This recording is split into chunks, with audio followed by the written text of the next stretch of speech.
में मेरे रसूल से तशरीफ फरमा बावक़ार उलमा अहले सुन्नत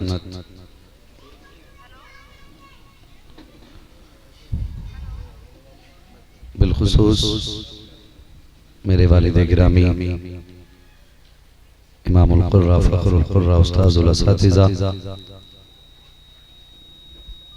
हज़रत अल्लामा मौलाना अलहाज डॉक्टर क़ारी हामिद अली साहिब खलीफा हुज़ूर ताजुश शरिया जुमला हाज़रीन महफ़िल अस्सलामु अलैकुम व रहमतुल्लाहि व बरकातुहू। नहमदुहु व नुसल्ली व नुसल्लिमु अला रसूलिहिल करीम अम्मा बअद फ़अऊज़ु बिल्लाहि मिनश शैतानिर रजीम बिस्मिल्लाहिर रहमानिर रहीम इक़रा बिस्मि रब्बिकल लज़ी ख़लक़ आमन्तु बिल्लाहि सदक़ल्लाहु मौलाना अज़ीम व सदक़ रसूलुहुन नबियुल उम्मियुल मुतीउल मुबीनुल मुईनुल करीम व नहनु अला ज़ालिका लमिनश शाहिदीन व शाकिरीन वल्हम्दुलिल्लाहि रब्बिल आलमीन। बलगल उला बिकमालिही कशफत दुजा बिजमालिही हसनत जमीउ खिसालिही सल्लु अलैहि व आलिही। करूं तेरे नाम पे जां फिदा न बस एक जां दो जहां फिदा दो जहां से भी नहीं जी भरा करूं क्या करोड़ों जहां नहीं। जिसको अपने नबी से जितना प्यार है कोशिश करें उसी अंदाज में अपने नबी पर दुरूद पाक पेश करें। अल्लाहुम्मा सल्ली अला सय्यिदिना व शफीइना व नबीना मौलाना मुहम्मदिन मअदिनिल जूदि वल करम व आलिहि व अस्हाबिहि व बारिक वसल्लम सलातु व सलामुन अलैका या रसूलल्लाह सल्लल्लाहु तआला अलैहि वसल्लम। आप हज़रात काफ़ी देर से के बाद दीगरे बेहतरीन अंदाज में नाते पाक बयानात सुनते रहे। थोड़ी देर के लिए मैं भी हाजिर खिदमत हूँ। मिंबर शरीफ पर ये उलमा की नूरानी जमात बैठी हुई है और हम सबके मेज़बान गिरामी हज़रत अल्लामा मौलाना मुफ्ती मुद्दस्सिर हुसैन साहिब क़िबला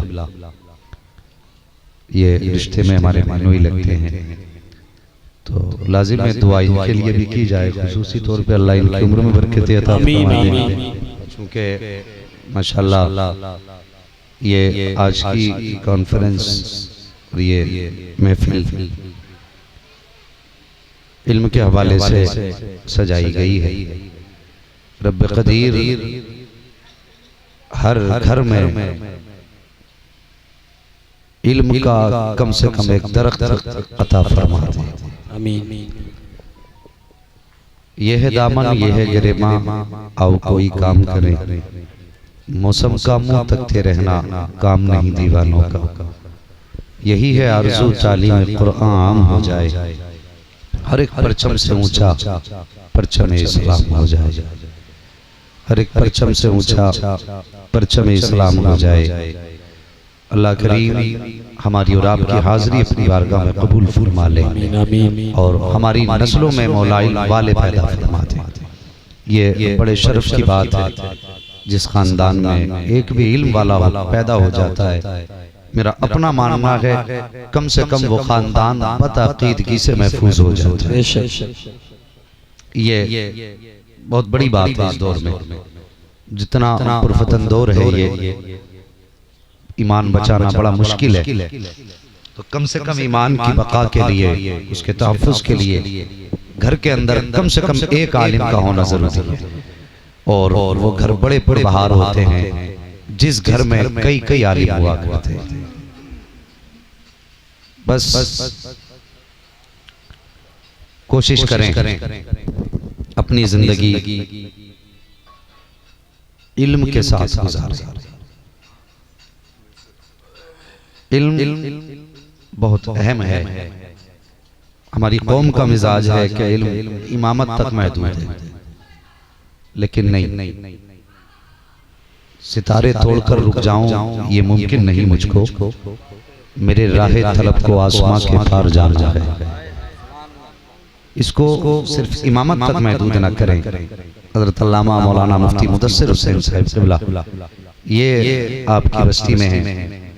कुछ दिन पहले ये नमाज पढ़ाते थे, लेकिन जानते हैं इस सब के बावजूद भी मसरूफियत हिंदुस्तान भर का दौरा और बड़े बड़े जलसों की कामयाबी की जमानत में हजरत की गुफ्तगू रहा करती है। माशाअल्लाह बहुत बड़ी शख्सियत है। अगर आपके बीच रहते हैं तो यूं ना समझें कि इमाम साहब ही हैं। कोशिश ये करें कि अपना ये मिजाज ना बनाए कि इल्म सिर्फ इमामत तक महदूद है। समझ रहे हैं ना मेरी बात जो मैं कहना चाह रहा हूँ? ये जो हमने ख्वाब बना रखे हैं ना कि अगर हाफिज जी बनाए तो बेटा इमाम बनेगा, जरूरी नहीं है। इल्म यूं समझें कि हर फसाद के लिए एंटीबायोटिक है, हर बुराई का एंटीबायोटिक अगर कोई है तो वो इल्म है। आप गौर करें, अल्लाह ने अपने करीम रसूल को मक्का शरीफ में पैदा फरमाया। आप नबियों की तारीख पढ़िए, कमोबेश 70,000 अंबिया व मुरसलीन मिस्र की जमीन पर, शाम की जमीन पर पैदा हुआ और हुजूर की वो जात है जो मक्का शरीफ में जलवा जलवा। आप गौर करें, मक्के की जमीन कितनी सख्त है।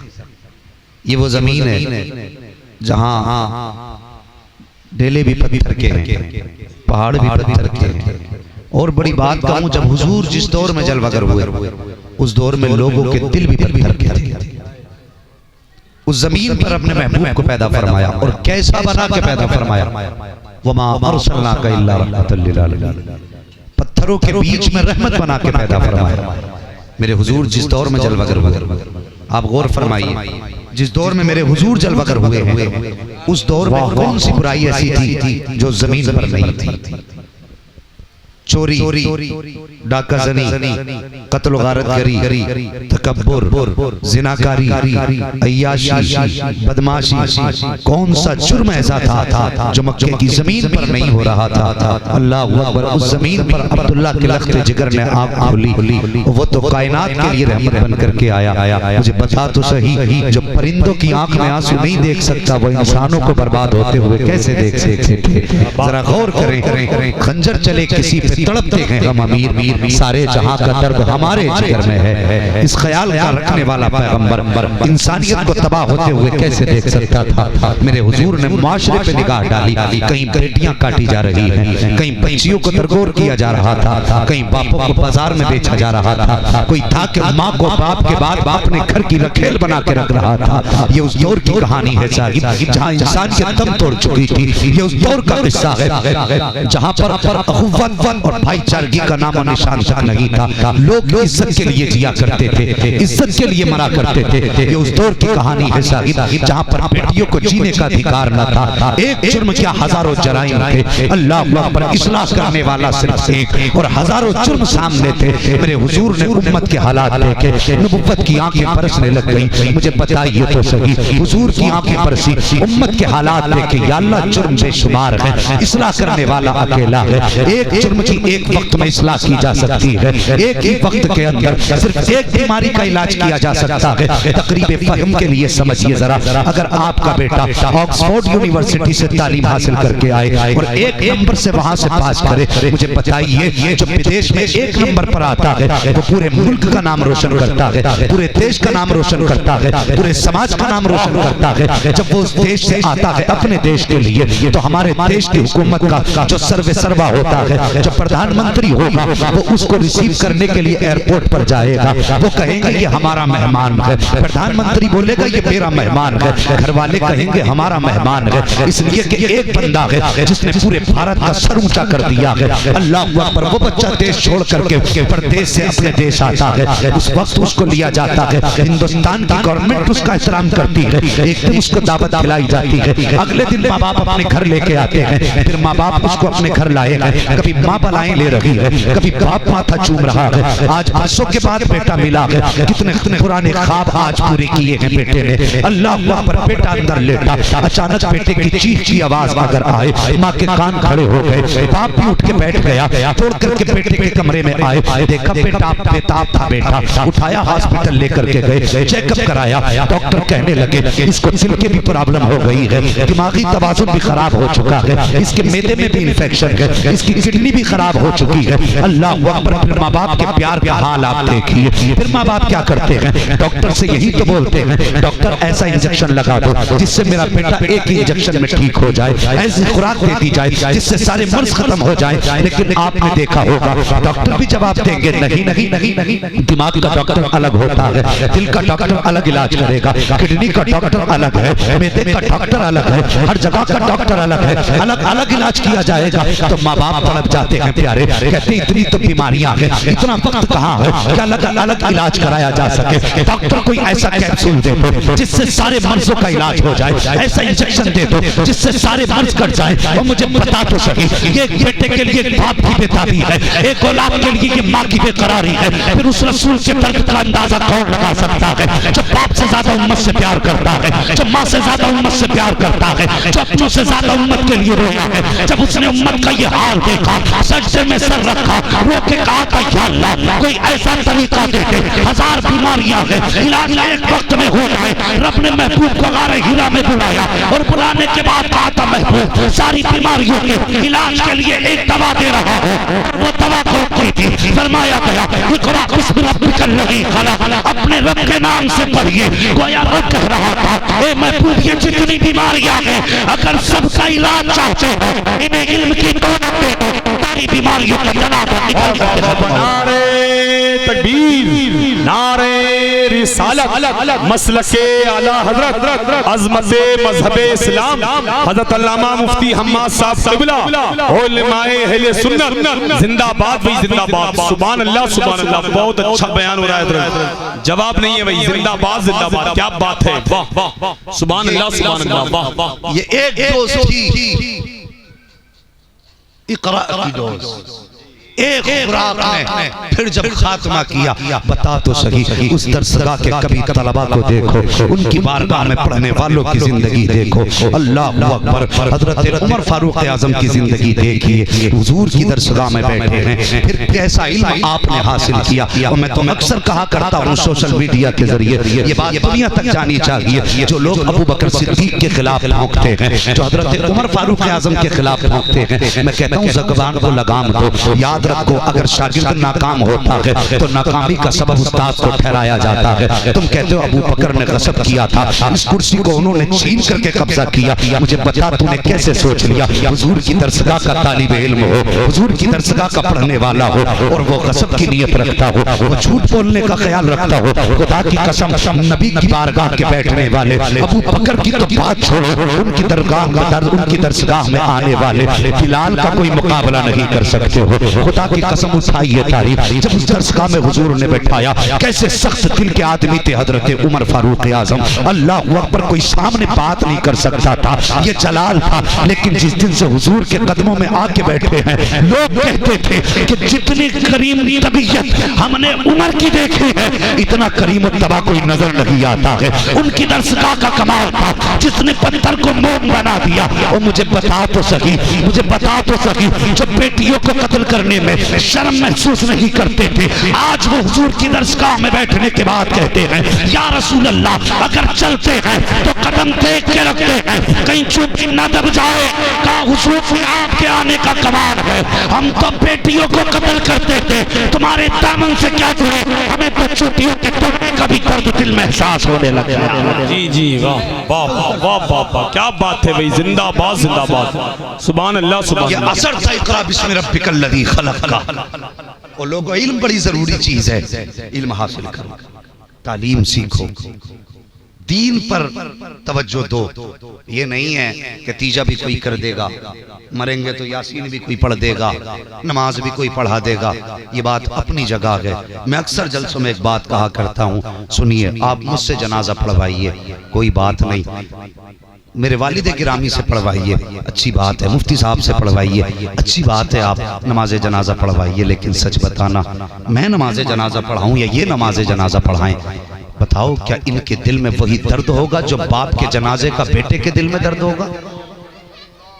मुझे जरा सच्ची बात बताओ, क्या यही दर्द होगा हमारे दिल में? हम तो खड़े होंगे, हमें मालूम है कितनी तकबीरें कहनी है, हमें पता है कितने दुरूद पढ़ने हैं, हमें तो गर्मी भी इतनी सताती है जनाजे में कि लोग खड़े नहीं हो पाते कि जल्दी करो। एक जगह जनाजा पढ़ने के लिए बुलाया गया, पढ़वाने के लिए गए तो साहब माथे पे पसीना था, कहने लगे इतना टाइम हो गया, इतनी गर्मी हो गई। मैंने कहा हैरत होती है, आज एक आदमी के लिए, अपने दीनी भाई के लिए आप 5 मिनट बर्दाश्त नहीं कर सकते और मैदान क़यामत की धूप को गवारा भी करना है। और कुछ सोच तो सही, कम से कम किसी के लिए कुछ तो कुर्बानी देना सीखो। मैं कहता हूँ मैं जनाजा पढ़ाऊं आपके बाप का, आपके बेटे का, लेकिन जो दर्द आपके दिल में होगा ना वो मेरे दिल में नहीं हो सकता। कम से कम अपने घर में कुरान का एक दरख्त लगा लो, एक दरख्त कुरान का जरूर लगा लो। हमने ख्वाब देखे बड़े बड़े, सजदों में गिर के दुआएं मांगी, अल्लाह बेटे की इनकम अच्छी कर दे, अल्लाह बेटे को इंजीनियर बना दे, अल्लाह बेटे को डॉक्टर बना दे। तो कभी रो के रात को ये भी तो कह दिया कर, अल्लाह मेरे बेटे को कुरान का कारी बना दे। बेशक सुभान अल्लाह। तो कहा करो, इनसे पूछो उलमा से, कब्र का ये सवाल होगा कि बता इंग्लिश मीडियम में कितने नंबर आए थे, ये पूछा जाएगा हाई स्कूल की मार्कशीट का कितना परसेंटेज था, ये नहीं पूछा जाएगा। अगर मरने के बाद पूछा जाएगा तो ये पूछा जा सकता है, बता मैंने सिर्फ एक किताब दी थी महबूब को, तूने उसको कितनी बार पढ़ा था? मैंने कुरान दिया था, क्या उससे बड़ा कम नसीब कोई हो सकता है जो अपने नबी की दी हुई किताब को जिंदगी में खोल के ना पढ़ सका? कभी सोचिए यहां से, इस बात को जरा दिल पे रखना, क्या हो सकता है उससे भी बड़ा कम नसीब? हम तो हकीर समझते हैं कुरान वालों को, हम तो नजरों से गिरा के लोगों को बुलाते हैं। हमारा हाल क्या है? हम तो उलमा को भी अगर याद करते हैं तो 30-40वें में, अगर याद नहीं आए तो कभी वलीमे में मौलवी याद नहीं आती।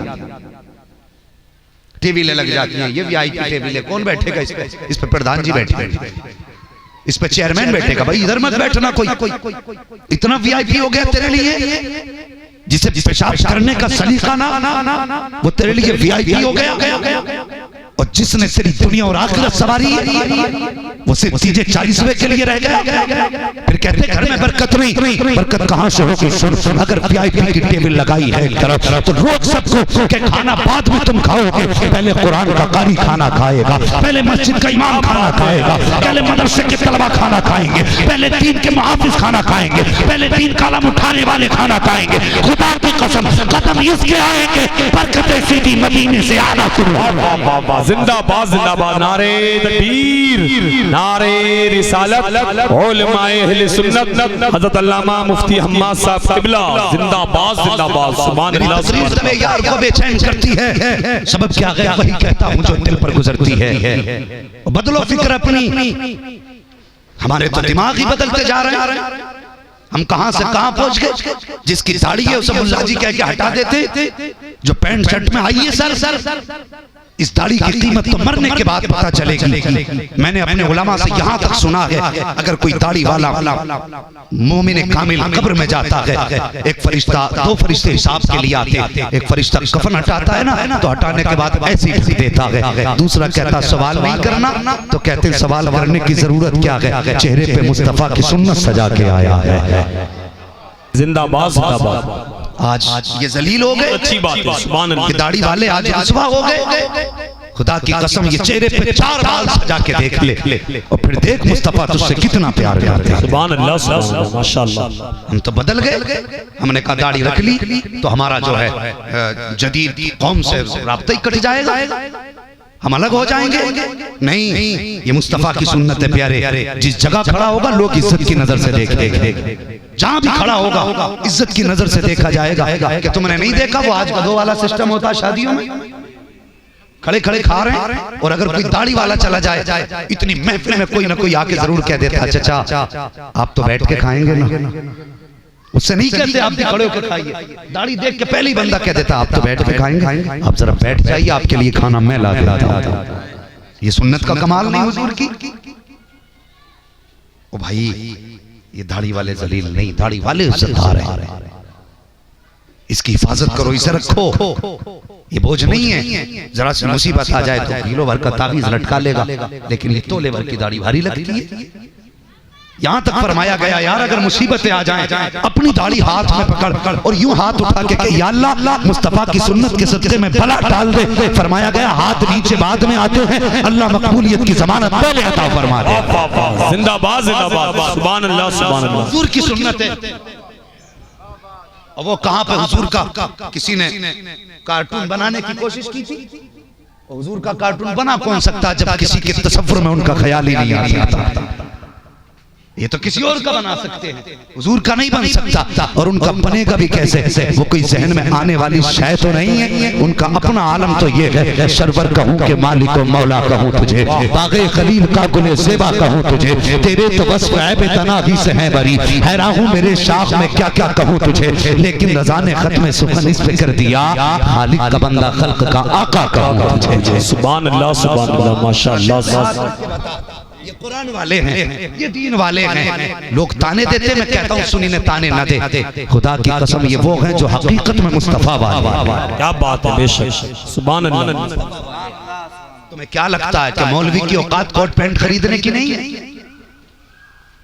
वो 18,000 के जूते नहीं खरीद सकता, वो 2200 रुपए का कैप नहीं खरीद सकता, सब कुछ खरीद सकता है। लेकिन फिर ये कपड़े क्यों, ये अमामे क्यों, ये जुत्ते क्यों, ये कुर्ते पजामे क्यों? क्या हमारा दिल नहीं? दिल हमारा भी है, दिल उलमा का भी है। ये भी अगर चाहे तो अच्छे से अच्छा नया कपड़ा पहन सकते हैं, कोट पैंट भी पहन सकते हैं, लेकिन ये तुम्हारी वजह से मजबूर नहीं है। खुदा की कसम ये दिल मुस्तफा को दे बैठे हैं। इनका अपना ऐलान ये है, दुनिया कुछ भी कहे, अगर लिबास पहने तो मुस्तफा वाला पहना जाए। नारे तकबीर, नारे रिसालत, मसलके आला हजरत, उलमाए अहले सुन्नत जिंदाबाद जिंदाबाद। सुभान अल्लाह माशाअल्लाह। क्या बात है भाई, हुजूर से प्यार करो, इश्क करो, हुजूर से मोहब्बत करो।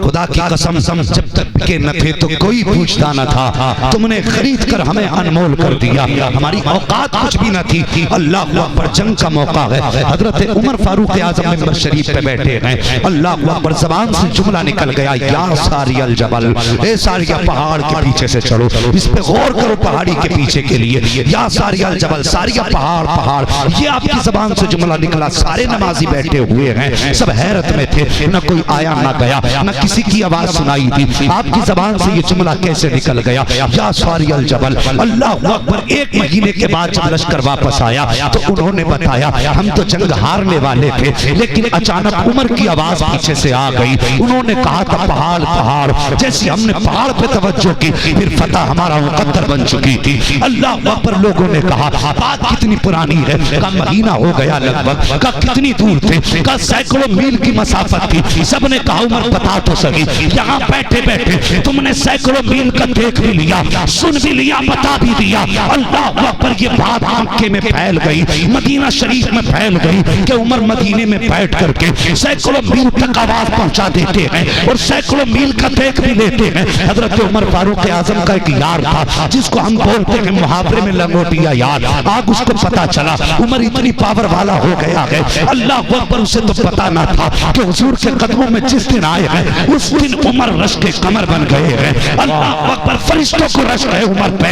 ये उमर फारूक आजम है। उसने सुना मेरा यार उमर है, कोई दूर तक का देख लेता है। सफर किया मक्के से मदीना शरीफ आया, कहने लगा उमर कहाँ मिलेंगे उमर? अल्लाह अकबर। किसी ने कहा मस्जिद में मिलेंगे। हजरत उमर के पास आए। आने के बाद उसने ये कहा उमर मैंने सुना है कि तू सैकड़ों मील तक अपनी आवाज पहुंचा देता है और सैकड़ों मील का देख भी लेता है। मुस्कुरा के कहने लगे सच सुना है तूने? उसने कहा यार बता तो सही, तूने ऊंट मेरे साथ चराए, मैंने ऊंट तेरे साथ चराए। तू उम्र में मुझसे छोटा था, जब तेरा ऊंट गुम जाता था तो तेरे वालिद तुझ पे सख्ती करते थे। तू डर के मुझसे कहता था मेरा ऊंट तलाश करके ला।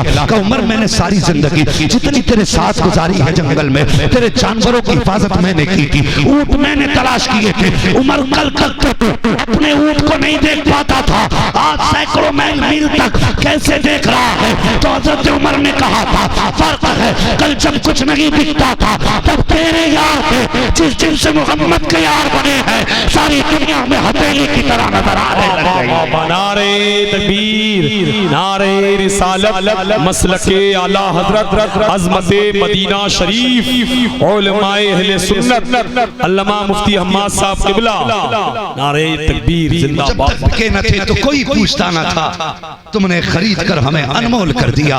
और मेरे भाई हुजूर से प्यार करो, चेहरे पे सुन्नत सजा लो, बेटे को कुरान का कारी बना लो। याद रखो जब सांसें आखिरी थमने लगती है तब हसरत और यास के सिवा कुछ नहीं रहता। खुदा की कसम अगर बाप पूरी जिंदगी, अभी एक शख्स का इंतकाल हुआ 60 लाख इलाज में लगे हैं, अल्लाह उन बेटों को सलामत रखे जिन्होंने अपनी कमाई से बाप पर खर्च किया है। 60 लाख कोई छोटी चीज नहीं होती है, बहुत बड़ी रकम लगाई है, बड़ी मेहनतें करके उन्होंने बाप का इलाज किया, हर चंद कोशिश की, लेकिन वो इंतकाल कर गए। मेरा कहने का मतलब ये है आपसे साकिब, मौत का सभी को सामना करना है, एक दिन सभी को मरना है। याद रखो मरने के टाइम जब डॉक्टर ला इलाज कर देते हैं उसके बाद मुझे बताइए किधर ख्याल जाएगा? सबसे आखिर में पलट के ख्याल कुरान की तरफ आता है। अल्लाह अकबर। उसके बाद जब बाप की आंख में आंसू होते हैं, बेटा खड़ा होकर पूछता है बाप बताइए तो सही, हमने ऑल इंडिया हॉस्पिटल दिखा लिया, दुनिया के बड़े बड़े हॉस्पिटलों में आपको दिखाया, लेकिन सारे डॉक्टरों ने हाथ उठा दिए हैं, अब क्या करें? तब बाप कहता बेटे कुरान की कुछ आयतें पढ़ के सुना दे।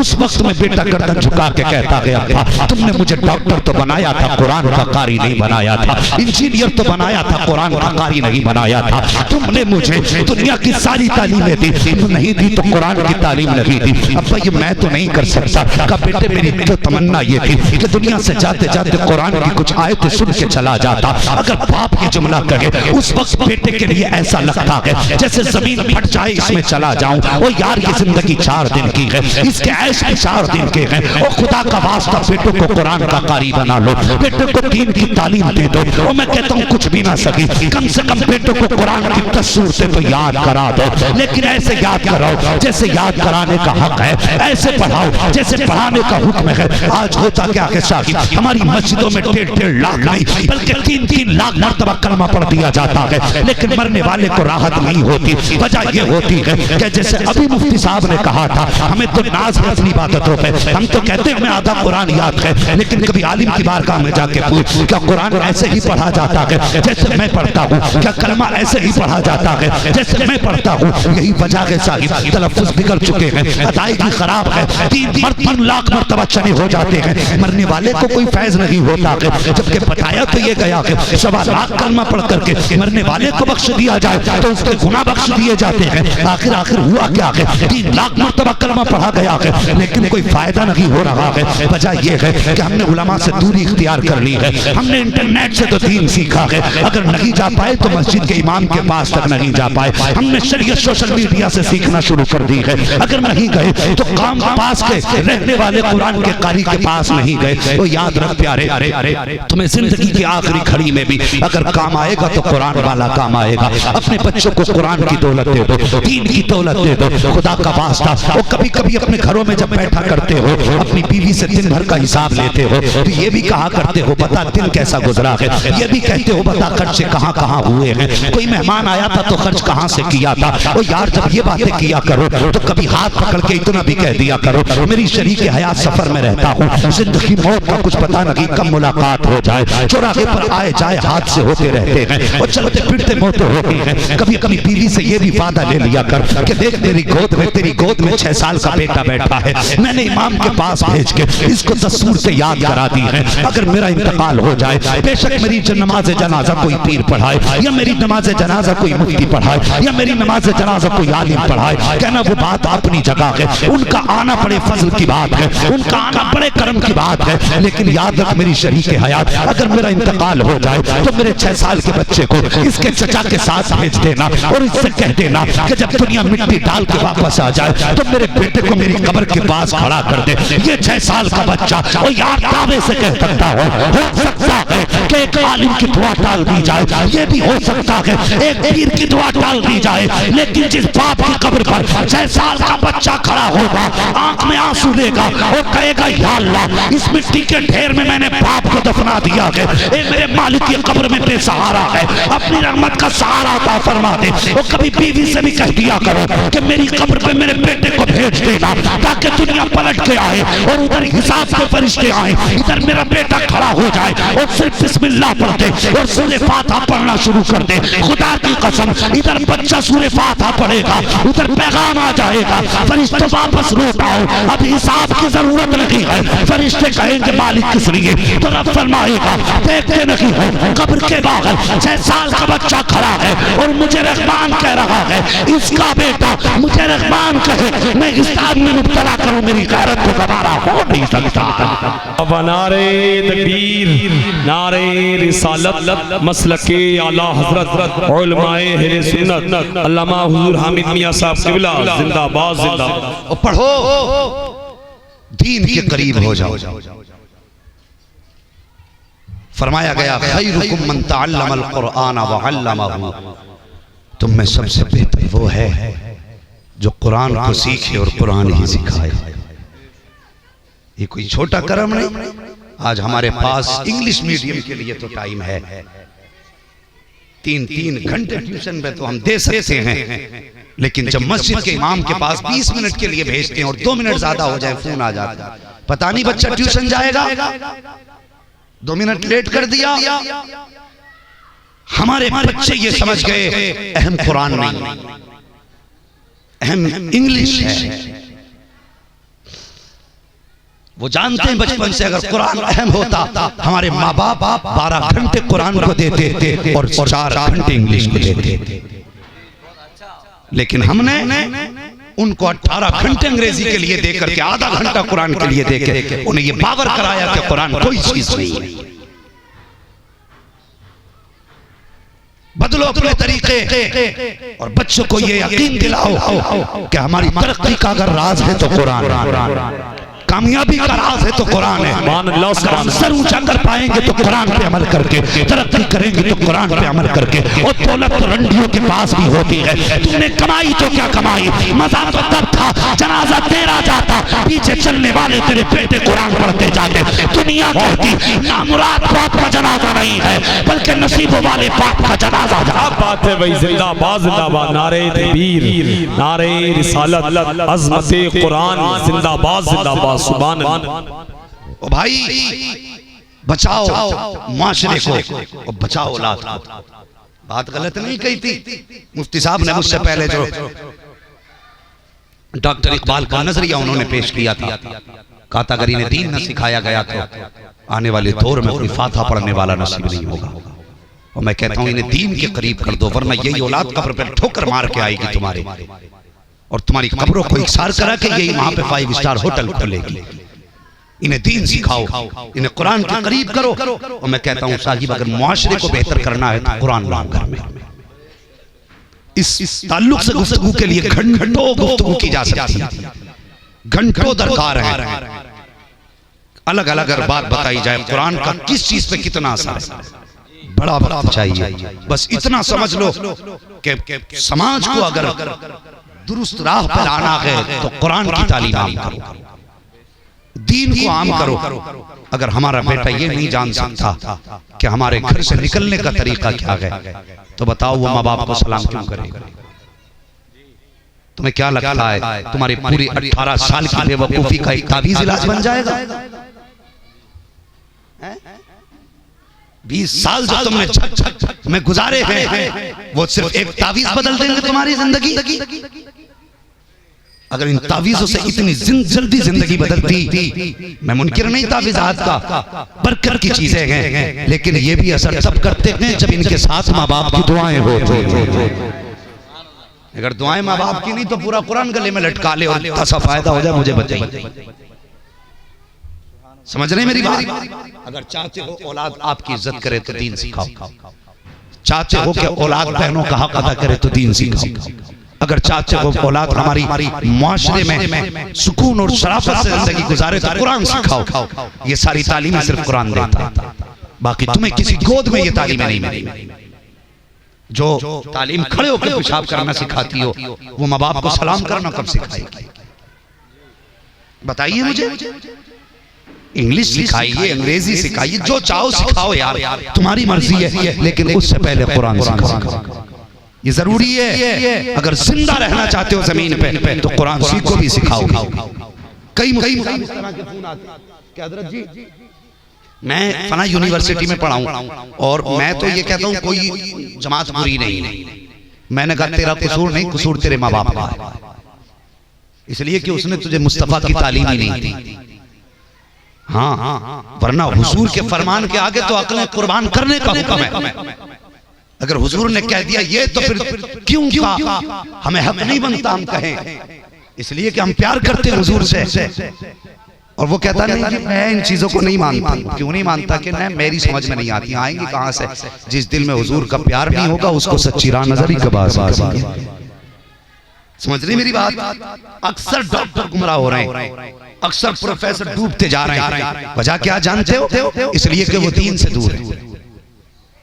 दीन से दूर हैं। बच्चों को दीन सिखाइए, घर में इल्म लाइए, अपने बच्चों को इल्म दीन की दौलत से माला माल करें। खुदा की कसम, जब बच्चा आलिम होगा ना तो सुनो, अगर बेटा डॉक्टर होता, माँ बाप कहते नहीं डिस्टर्ब नहीं करना है, बेटा सो रहा है, किसी को गुजरने भी नहीं देना। और अगर बेटा आलिम होता है ना, फिर वो माँ बाप की फिक्र करता है कि इन्हें नींद कितनी आ रही है। अगर मेरी बात पर यकीन ना हो तो किसी आलिम के माँ बाप को जाड़े में देखना और किसी डॉक्टर के माँ बाप को जाड़े में देखना, कौन कैसे जिंदगी गुजार रहा है पता चलेगा। अगर कुरान सिखाया होता आज हमारी भी इज्जत होती, दीन सिखाया होता आज माशरे में हमारा भी मकाम होता। पढ़िए अल्लामा मुदस्सिर हुसैन साहब क़िबला, इन्होंने बड़ी अच्छी सोच, बड़ी अच्छी फिक्र है। मैं तो दुआ करता हूँ इनके लिए, अल्लाह ताला इनकी फिक्र में मजीद तरक्कियां अता फरमाए और मौला इनकी जिंदगी में बेपनाह बरकतें अता फरमाए। वो मुकद्दर की बात है कि ये चिराग कहाँ पैदा हुआ, कहाँ जल रहा है। ये नसीब है अपने अपने भाई। बड़ी मेहनत से इल्म सीखा जाता है, यूं ही तो नहीं सीख लिया जाता है। इनसे पूछो जिन्होंने इल्म सीखा, वो माँ बाप की बरसों की जुदाई, वो माँ बाप की मेहनतों की दी हुई कमाई, जब हम फोन करते थे 1000 के लिए तो कैसे कैसे करके हमारे बाप हमें पैसा भेजते थे, ये हम जानते हैं, हमारे माँ बाप जानते हैं। और कभी तुम भी तो सोचो इस बारे में। इन्होंने बच्चों को जवान दिया, पढ़ाया, चाहिए तो ये था अपने घर पे रखते, लेकिन इजाजत दी जा बेटे जहाँ जरूरत हो वहाँ भी इनका काम कर। इनसे पूछिए ये रहने वाले कहाँ के हैं, इन्होंने शमा कहाँ जलाई है? वजह सिर्फ इतनी है तुम्हारे लिए नहीं, अगर जलाई हो तो मदीने वाले मुस्तफा के लिए जलाई है। अगर क़यामत में हुजूर पूछे मुदस्सिर बता क्या करके आया है, कम से कम सर उठा के कह देंगे हुजूर जिस जगह पर कुरान के पढ़ाने का इंतजाम ना था वहाँ पे एक इदारा कायम करके मैं दीन फैला के आ गया। नारे तकबीर, नारे रिसालत, मसलके आला हजरत, अज़मते मज़हबे इस्लाम जिंदाबाद। इनका हौसला बनिए, इनका बाजू बनिए। मैं इनकी बात नहीं करता, जहां भी कुरान वाला खड़ा हो जाए और तू कांधा लगा के खड़ा हो। दुनिया ये समझती है कि हम मदरसों को अपनी निधि पे चलाते हैं। ओ खुदा की कसम, ये गरीब उम्मत हुजूर की जहाँ खड़ी हो जाए वहाँ बैंकें फेल हो जाती हैं। और हम तो वो हैं यार, हमारा मिजाज तो ये है कि गर्दन में हाथ डाले हैं माहो नजूम ने, गुजरा गई इन हाथों से मुसलमान कभी कभी दीवान गान इश्क़ मोहम्मद को देख कर घबरा गई है गर्दिशे दौरा कभी कभी। हमारा मिजाज ये लगे खड़े हो जाओ जब भी कहीं मदरसे का या दीन का नाम हो, जब भी कुरान की बारी आए और मौलवी से आगे बढ़ के कह दो हजरत कुरान पढ़ाना तेरा काम है, कांधा लगा के आगे बढ़ाना हमारा काम है। खुदा की कसम क़यामत के दिन अगर कुरान पढ़ाने वाले बख्शे गए, कुरान पढ़ने वाले बख्शे गए तो फिक्र मत करना, जब ये जाएंगे अकेले नहीं जाएंगे, तेरा हाथ पकड़ के तुझे भी जन्नत में लेके जा। पढ़िए, इनका बास बनिए, हिम्मत बनिए, अपने बच्चों को कुरान सिखाइए। सिखाएंगे ना इंशाअल्लाह, बोलो इंशाअल्लाह। आखिरत का इंतजाम कर लो, चेहरे पे सुन्नत सजा लो, कुर्ता पजामा पहने कर लो, ये हुजूर का तरीका है। जो हुजूर को पसंद लिबास वो पहना करो। हाँ, वरना जिंदगी तो साहिब गुजर ही जाए। माशाअल्लाह। ये क्या नाम है आपका? मरहूम नईम खान, इनके साहबजादे ने 1000 रुपए माशाअल्लाह सुभान अल्लाह ये मदरसे के लिए पेश कर दिए। अल्लाह ताला हाँ जज़ाए खैर दे। भाई चंदा नहीं करना है।